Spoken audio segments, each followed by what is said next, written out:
Welcome to another guitar workshop. I don't do many of these because I am not a guitar teacher. But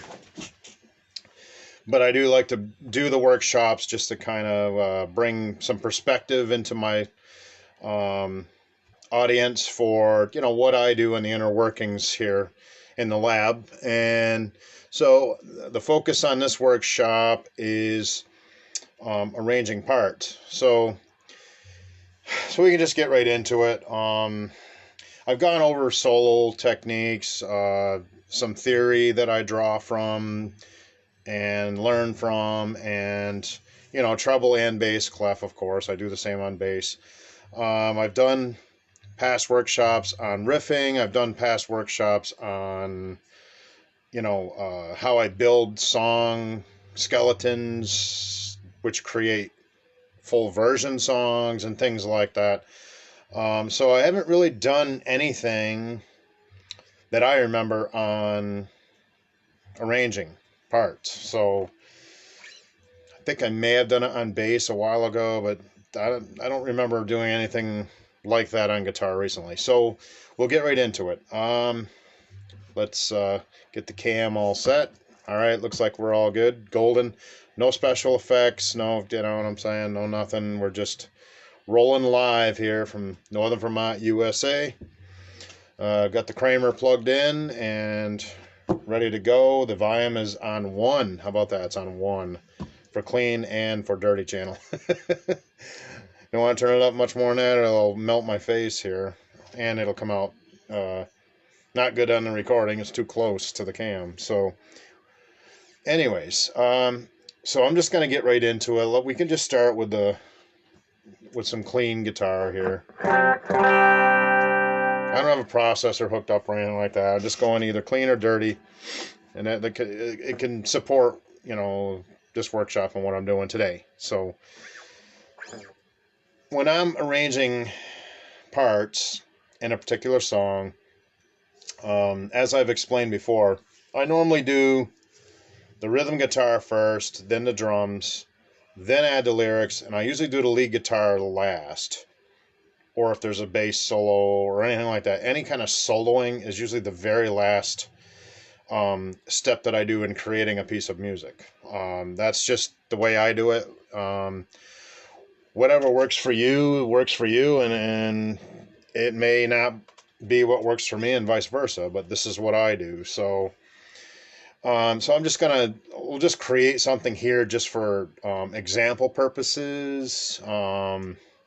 So I'll just do a chord pattern, just something that, let's say, okay, I want to write something that's kind of middle of the road, not too heavy, not too mellow, kind of medium tempo. I could hook up the drummer. Sometimes I do use the E drummer just to get what tempo I want, and because the machine is perfect, I am not. So, but I just for sake of sample purposes and time, I'll just so we'll just go.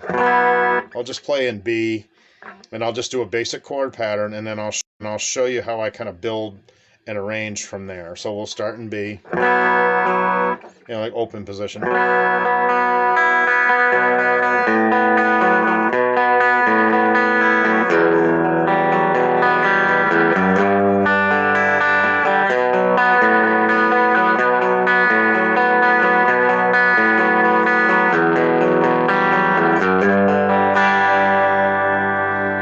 So basically B, down to A, down to E minor, up to G, and then it starts over again. So when I'm adding parts into that,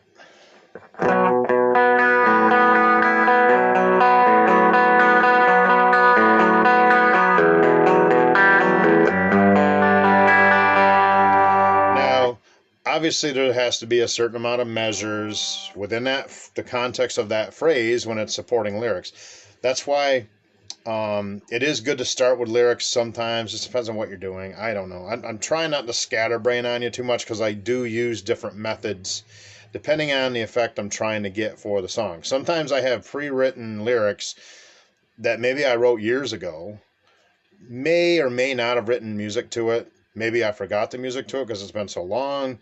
I'll take the lyrics and rewrite new music and then record it. Or transcribe it onto sheet music, which takes not too much longer, but not really necessary. I mean, if you want to keep a catalog on standard notation or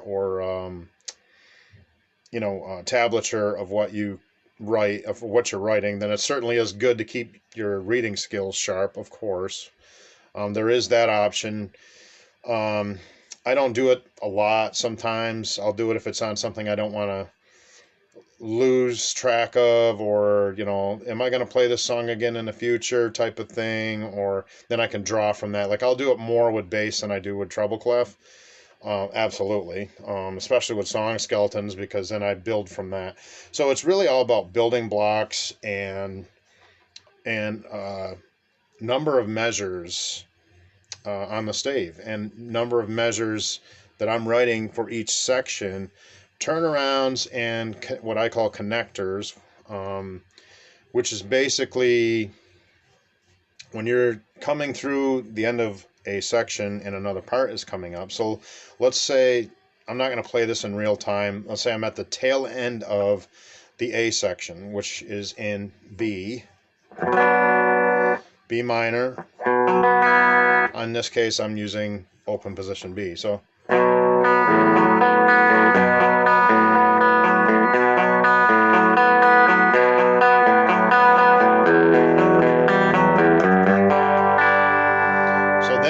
see, now I don't have anything for this. So what I'm going to do is I'm going to think of a pattern, since I'm writing the lyrics after the fact, after I create the rhythm guitar parts.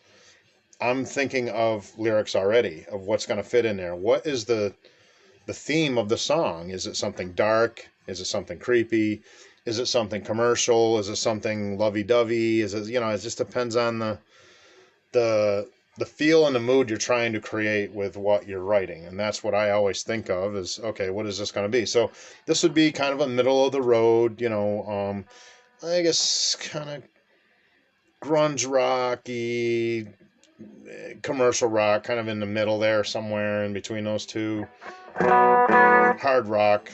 I'd have to say hard rock alternative. That is a lot of what I write is hard rock alternative, because it's modern with a hard rock vintage feel to it at the same time, kind of mixed in. That's kind of how I write a lot. So we'll call it hard rock alternative.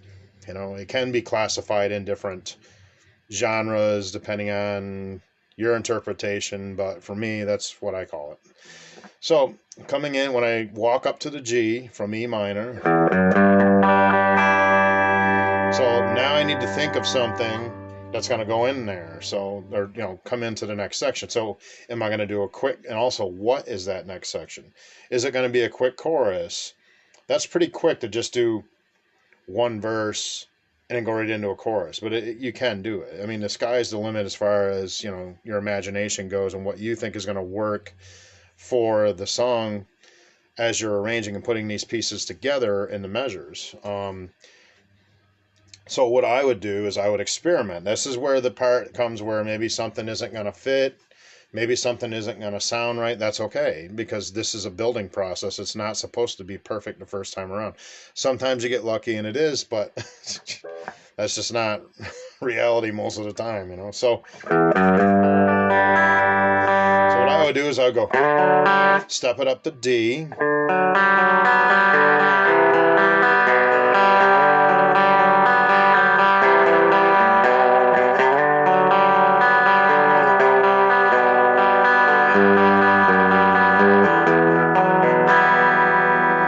to the E minor. Now, that seems to flow. That's another thing. Do the parts flow together, or does it sound like a chopped up mess? I mean, you don't want chop suey, you know, you want soup, right?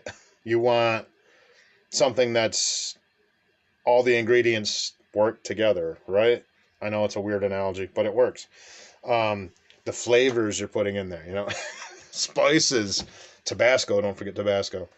So, yeah, so I think that's really a good thing to do is you need, if you're not going by a lyric sheet from lyrics that you've already written and you're putting music to it, I do that sometimes. Like I said, I'll take old lyrics and put new music to it, or I'll just write the lyrics and then write the music, whatever. You can do it that way. Either method works. There isn't really one method better than the other in terms of lyrics first or music first. It just depends on your writing style as a songwriter. It depends on, your style and your taste, basically. I mean, we're not regurgitating classic standards here. For a club manager, we're doing our own thing right here. So, like I said, your imagination is the limit and your playing skills, but that's where you always push that envelope, always push to learn new scales, new chords, new modes, all that stuff, whether it's the old church modes, break out a diatonic, don't just do standard tunings, also experiment with drop D, etc. I do that sometimes. I'll do drop D. Sometimes I'll do drop B, but most of the time I'll just do drop D because that's the easiest one, and it sounds mean, I do that on the bass too. I'll do drop D tuning. That sounds great on the bass because it gives it, especially when I put overdrive to it, it gives it that nasty, heavy, ballsy sound, Good for my stuff, you know what I mean? Good for my feel as a hard rock style player and songwriter. It may not work for you. Again, it depends on your style, your taste, your interpretation, your skills, and what you're trying to achieve. Those are all factors, just like, in a muscle car, if you're in a modern Challenger Scat Pack, modern like I have, or like I drive, or a modern Charger or something like that with a Uconnect system, you have different driving modes, right? And if you're feeling spicy, put it in track mode. If you're feeling you want to go fast and you're drag racing, put it in sport mode. If you're feeling, you just want to cruise, put it in street mode. If you want to save fuel and be economical and just, long distance trip, put it in eco mode. That's what I did on my last road trip I don't know, it was about a month and a half ago, whatever it was. It was over a 4-hour ride one way. So that's, I saved a lot just by running in an eco mode. I wasn't doing poles and, leaving it in track mode and, you burn through twice as much gas, So it's, I know it's, again, another weird analogy, but it kind of fits. So if I'm thinking about something darker, I'm going to go into, the flats, and I'm going to go into the sharps. I'm going to go into darker melodic chords. I'm going to go into darker melodic scales and things like that support that kind of sound. So instead of just your standard, if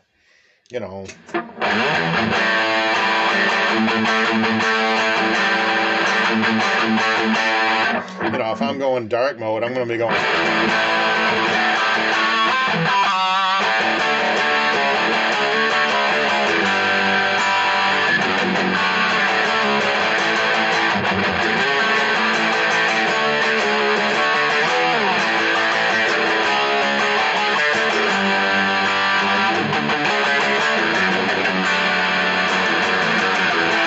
With a pretty version.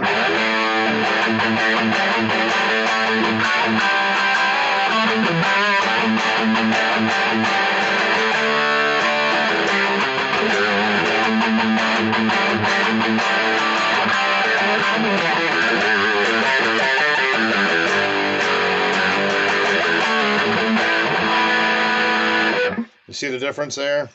Big time difference in the feel. It's basically the same chords, but because I play them in a different feel, I'm going from, well, I guess I started in the more aggressive mode. So I started in track mode, and then I went to street mode. I don't want to say eco. That's a little too mellow and light. Eco mode would be extremely mellow. So let's switch off the overdrive on my Gamma amp here. My little 50 watt single 12. This thing sounds excellent in here. I mean, for a solid state amp, I don't need the Marshall 40 watt all tube. Honestly, that thing collect dust. I mean, this amp is great. It's lightweight. It can move it around easier. It goes loud, plenty loud. I'm sure this would be plenty loud enough at a gig. Absolutely. And it sounds good, especially when you add a processor. That 12-inch speaker that's in this is voiced really well. It's a 60 watt 12-inch speaker. So when I put a processor through this, it sounds freaking excellent. It does not have a quirky solid state, like some of those amps out there. Oh my God, that Line 6 stuff, it's okay, but it tends to sound processed. It tends to sound quirky. Now I can get into a whole workshop in itself on tone selection and equipment and what you're using to get different sounds. I don't want to get into that. I'm just saying that you can get a good sound with a solid state setup on guitar if you get the right setup and use the right pickups and the right effects. Absolutely. All right, so back to the song I was working on, building. So in B, open position B, I took it down to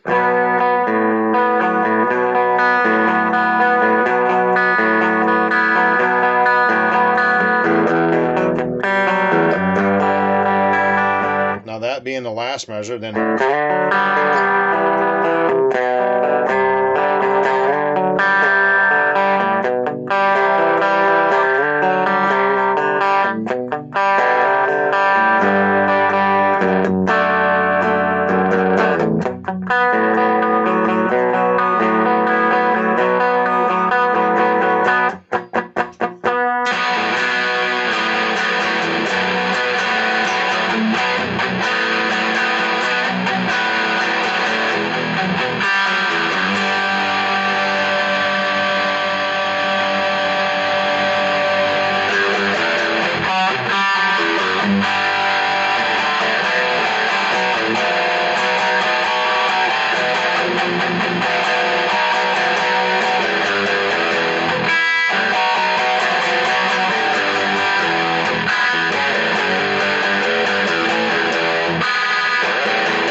yeah, so I'm trying some different experimenting with parts. Now, those may not be the parts that I'm going to use in the song in their entirety, and I'm just fishing around for stuff that works. That's basically what I'm doing there. You notice how I put completely different parts in there, a whole different section.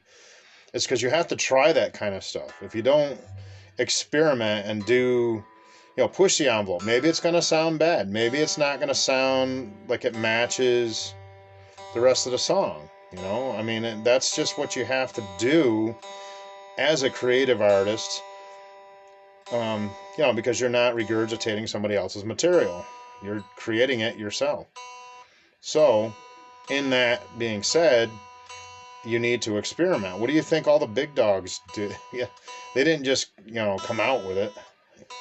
Maybe in some cases they did, but in most cases you would find if you spoke to them directly, the legends, the multimillionaire rock stars who created all the popular music out there, I guarantee you they'd say a very similar thing. Well, we tried this and experimented during rehearsal, and and we tried something else, then we tried something else, then we tried something else, then it finally clicked and worked. Or sometimes it would just come out and it would fit together. Depends on the I guess the environment, the mood of the song, and how quickly the ideas came to them when they were creating those pieces of music. It's the same idea, except for I'm not making $60 million a year touring, so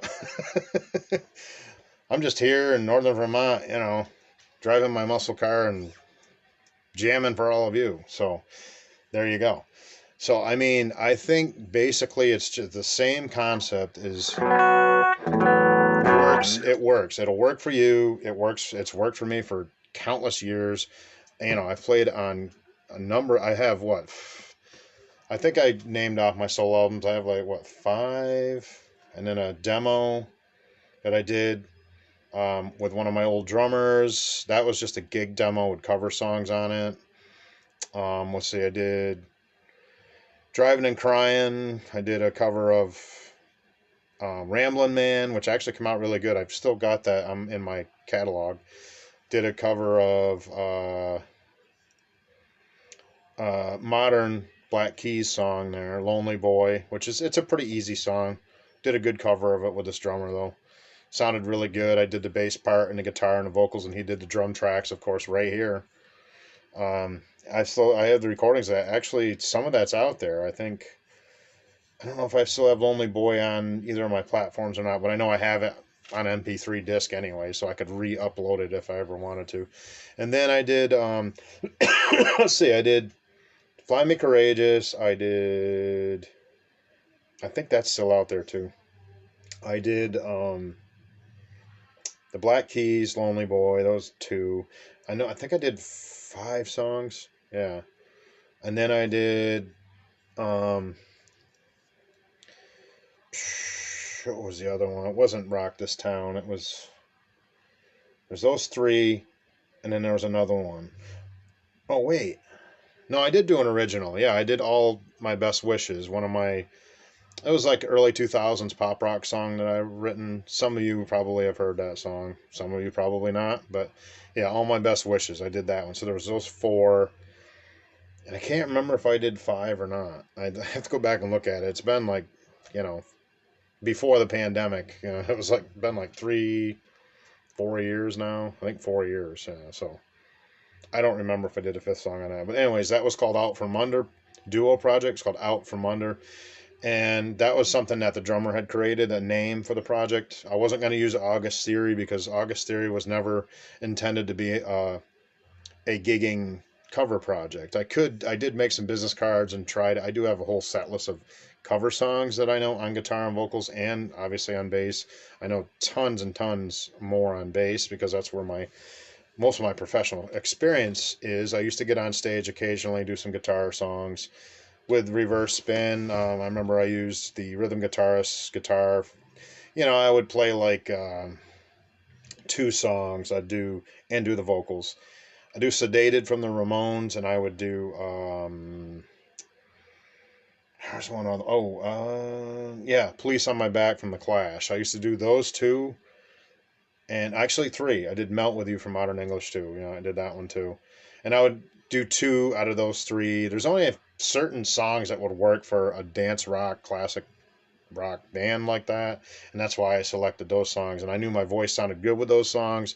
They're relatively easy to conjure up, at any given performance. So, so I'm letting you know this stuff because I have tons and tons and tons and years of cover song experience. Yes, I can decipher cover songs, guitar work, bass work, the drum parts, the vocals, the whole thing.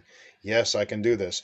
I don't do workshops on it because I've done it so much I don't even really want to do it anymore. I enjoy songwriting. That's why I do this. This is supposed to be fun, remember? So this isn't work. This isn't business. This is fun. For me, it's enjoyable to share my inner workings with all of you. I don't do a lot of workshops. I did another one recently. And this is the second one I've done recently. I normally just do one once in a while because I hate explaining things. Honestly, I like to just play. I don't like explaining what I'm doing. I like to just play.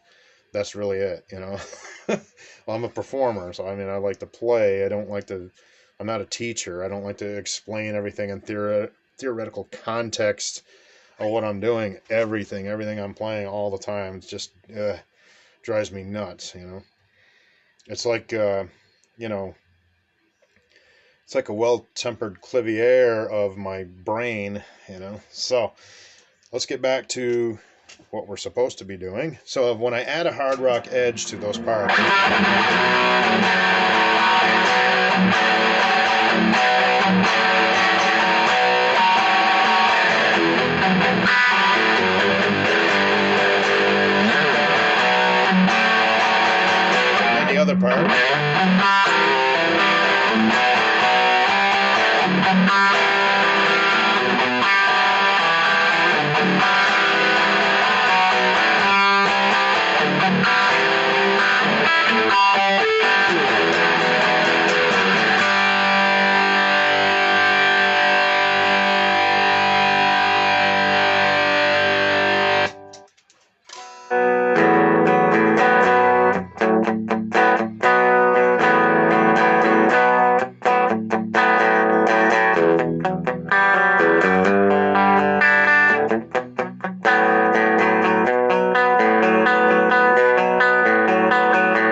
Because see, after that's another thing is dynamics are very important. Sometimes I'll just come out guns blazing and leave it at that intensity level. Sometimes I do that, especially when I'm standing up and behind the mic stand I'm performing and the adrenaline's flowing.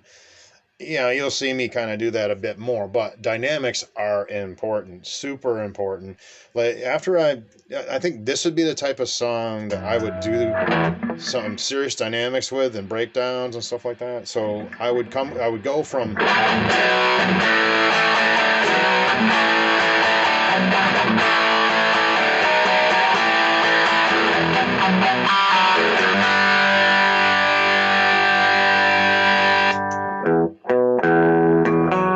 I don't know, I guess I could do, to make it different and not just go into the next section, I could just repeat the last part of that A section. So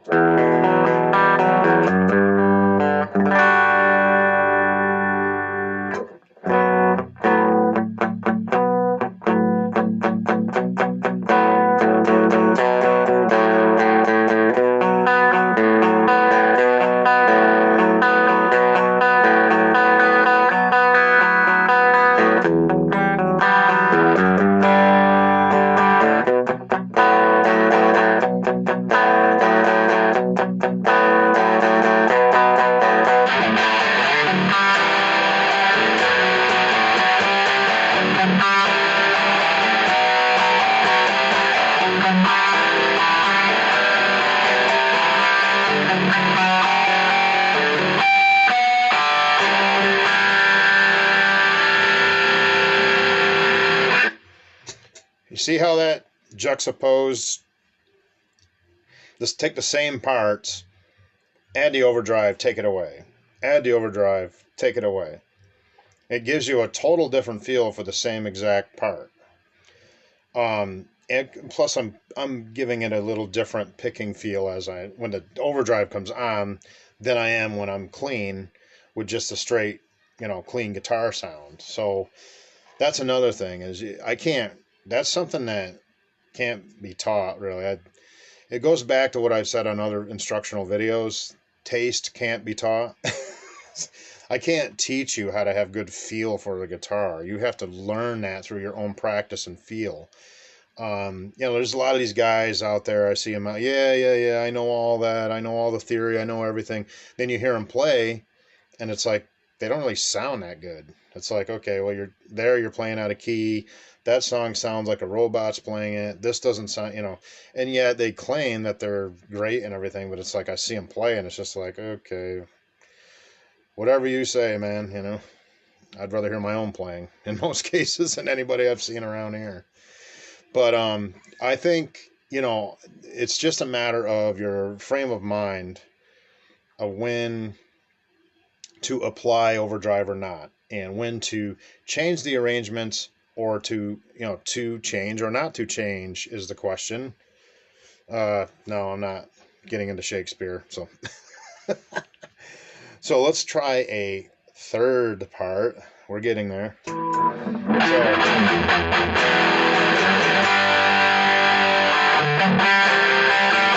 So after that B section, we want to create a C section.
you're feeling that power out there, but I'm feeling that power in here. Oh my God. That is nasty, huh? Pretty nasty. So you can see by adding the C section in, which you need to do like I'm trying to figure out the best way to articulate this, but a succession in aggression and a incline, not necessarily a decline, in your feel and intensity for what's going on. The C section would obviously be the chorus because it's the biggest wide open position chords that I'm throwing in there, even though I'm using basically the same diatonic chords that I was using before in a different, arranged in a different way. It still gives a different effect and sounds like something completely different because I'm not using the intervals or the open strings. I'm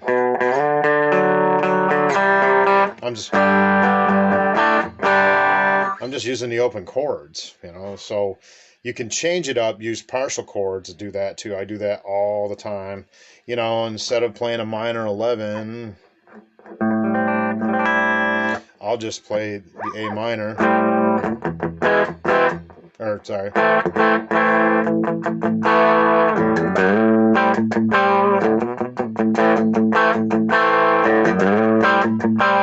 Just play the A minor. You don't have to. You can break chords down and use partials. I use that all the time.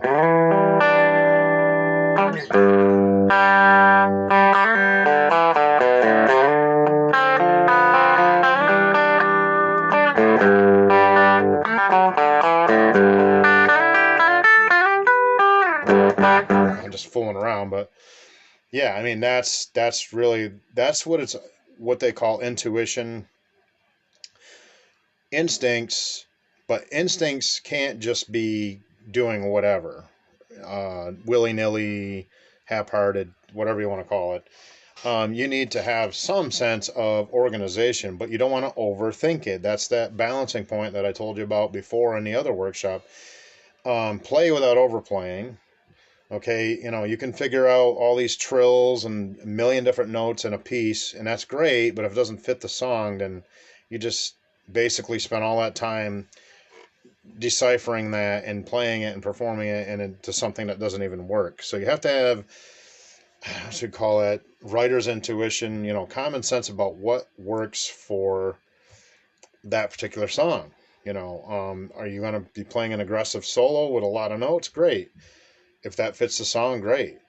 Are you going to make it melodic? Or are you going to make it just like pentatonic, like minor pentatonic, just kind of stay in the minor key?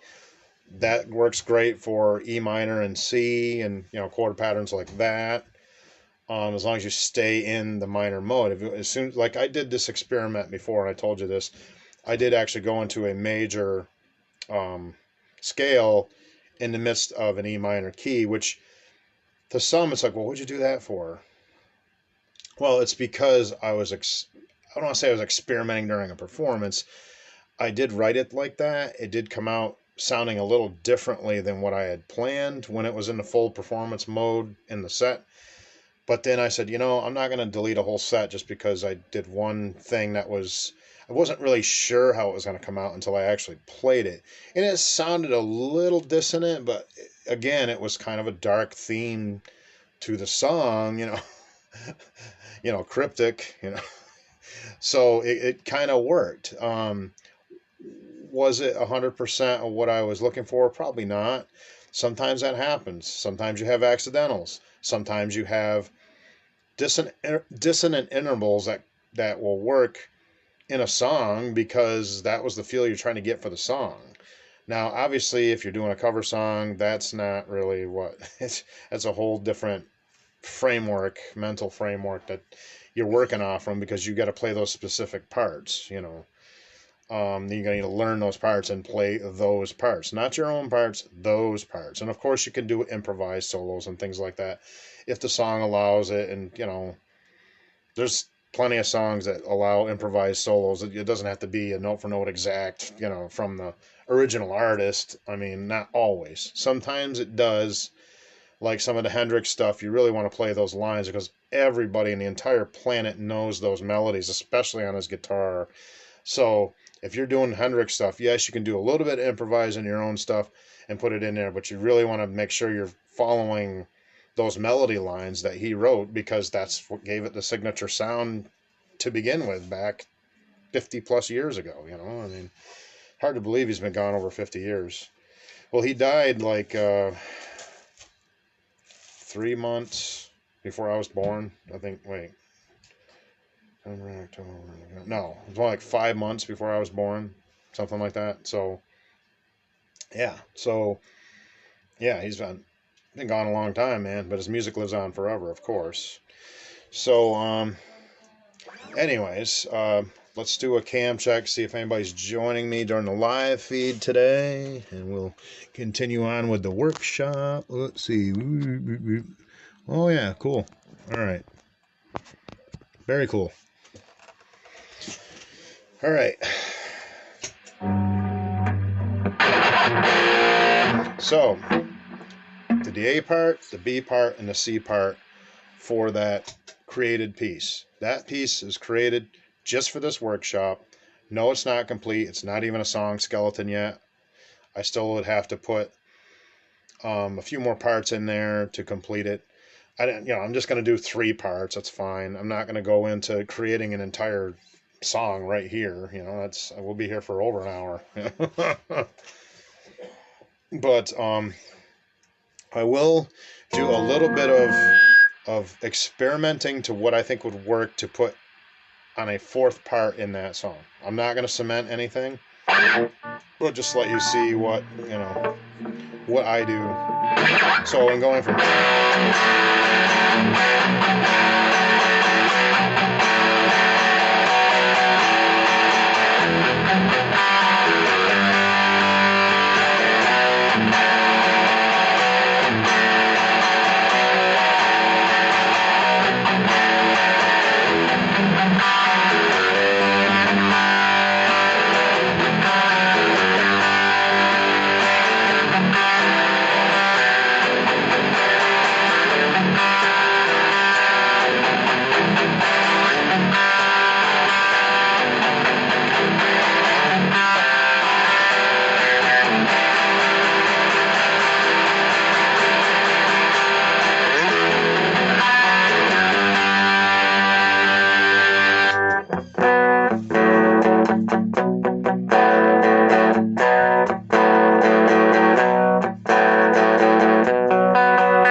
See that?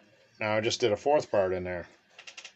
That's not necessarily what I'm going to cement in there if I choose to build this song into a song skeleton and then eventually into a real song. But that's what you have to do. I didn't know if that part, if that section was going to work. I didn't know if it was even going to fit what I was playing with the rest of the chord arrangements. But if you don't take a chance, you know, it's kind of like when you meet somebody new and you're dating, if you don't take a chance, you can't fall in love.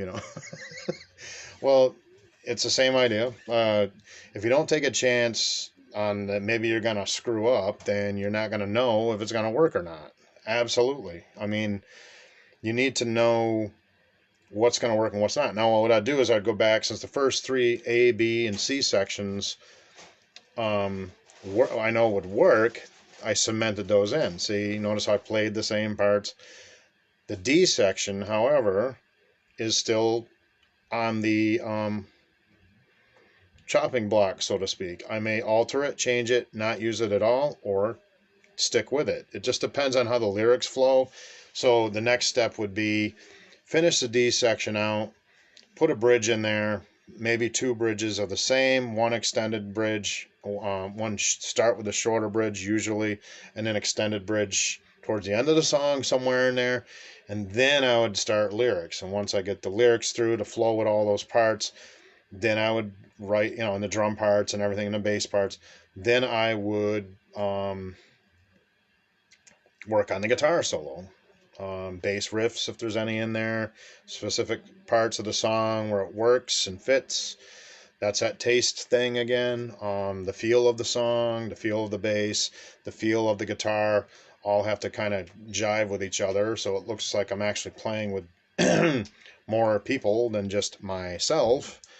Absolutely. So it's just developing a feel, and basically developing a feel for songwriting and arrangements. Putting arrangements together comes from years of learning chord patterns, chord structure, cycle of fifths, arpeggios, old church modes, major, minor, pentatonic, the differences, melodic minor, harmonic minor, natural minor, go on and on and on. But, knowing what works and what doesn't. I mean, that's really the big thing, and knowing the variations. What I do is I don't memorize every single thing that's out there written. I mean, that's ridiculous. You can't possibly, I guess you can if you have a photographic memory. I certainly don't. Or if you're a real good sight reader, then you just go and take the piece and play it. Obviously.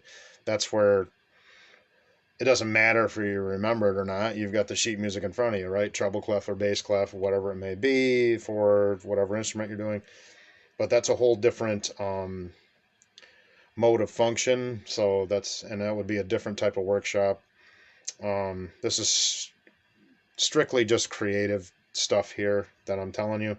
That's really my biggest skill is my ear. My biggest skill is my feel, my ear, and yes, my knowledge, of course. I know a lot of music stuff, related theory stuff, and things that I've compiled over the years, of course. I mean, I've been playing for probably longer than some of you have been alive, But, the difference is, there's people who've been playing a long time who still suck, So you need to work on your skills, number one, and gain as much knowledge as you can, because it's a lifetime study. I don't care who you are, if you got a music degree or whatever, you will never know it all. I don't care what you say, you're never going to know it all. It's a lifetime study, absolute lifetime study. And there's another thing to keep in mind with phrasing is there's only so many combinations that work with lyrics too. So I'm not saying just stay diatonic all the time. Absolutely not. Of course not. I don't, only maybe half of my songs, the other half are in the flats, and using minor key and a lot of minor pentatonic and hybrid scales and stuff like that, Of course, you got to be a little diverse and don't just do everything the same way all the time. And that's, again, taste can't be taught. You need to figure that kind of stuff out on your own, and how you apply your skills to your instrument. That's all up to you. No teacher can teach you that. All a teacher can teach you is, okay, here's treble clef, here's bass clef, here's how you do chord restacking, here's the key signatures, here's the timing signatures, you know, here's where all the notes are on the stave, here's where all the notes are on the neck, whatever it is, or if it's a, saxophone, or, whatever it is you're playing. You need to learn the instrument first, of course. That's this isn't really what I would call a basic learning workshop. I'm already assuming you know some things and you're an experienced player. So that's why I'm giving, kind of a, I don't know what you would call it, a not 101, but 103 version. But I think that it's really just about unlocking personal creativity potential. Comes from years and years of learning of what's going on right here and in here and in here. All right, so thanks for joining me. I'm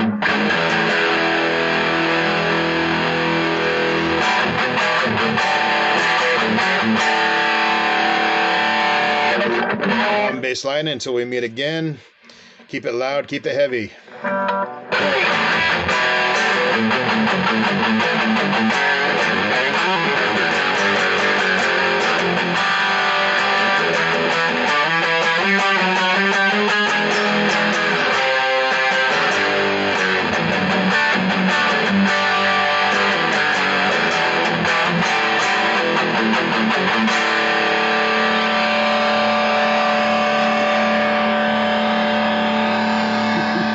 Yeah! Woo!